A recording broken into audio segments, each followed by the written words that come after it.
இறங்கடா ஜிண்டா வந்துருச்சுடா. போ போ. என்னை தொட்ட போது எப்படி இருந்தது? ஹலோ.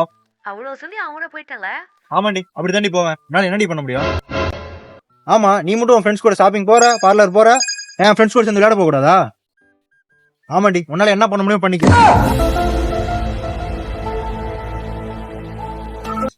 இல்ல உண்மையிலே செட் ஆகுது.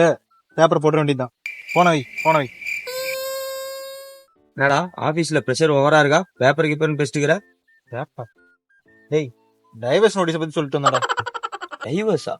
டைவர்ஸ் நோட்டீஸ் கொடுக்குற அளவுக்கு உங்களுக்குள்ள என்னடா பிரச்சனை? எந்த பிரச்சனையா இருந்தாலும் பேசி தீர்த்துக்கலாம்டா. எப்பயுமே ஒய்ஃப் கிட்ட கொஞ்சம் சாஃப்டா பேசுங்கடா. சாப்பிட்டா தான்டா பேசுவேன். கொஞ்சம் கடுப்பாயிடுச்சு. கிழிச்ச. இப்ப நீ பேசுனதுதான் சாஃப்டா. என்னை தொட்ட போது எப்படி மறுபடியும் அவ தான் கால் பண்றான். ஏய், இது என் போன்ரா. அடடா மஜா மஜா. சாரா என் ஃபோனும் உன் வண்டி கவரில் இருக்கிறனால மாற்றிருதுண்டா சாரா. டே இதை பாரு. இந்த போனும் ஒன்னாடா. இப்ப என் லைஃபே முடிச்சு விட்டீங்களேடா. சாராடி. ஹலோ. ஆமா, ஃப்ரெண்டு தான் தெரியாம போன் எடுத்துதான். நான் அதை கிளம்பிட்டேன். வீட்டுக்கு தான் வந்துட்டு இருக்கு. பயப்படாத, பயம்தான் உன்னை கொல்லும். பயப்படுறதை விட்டுட்டு தைரியமா உனக்கு ஒண்ணு ஆகாது. நான் இருக்கேன்டா உனக்கு.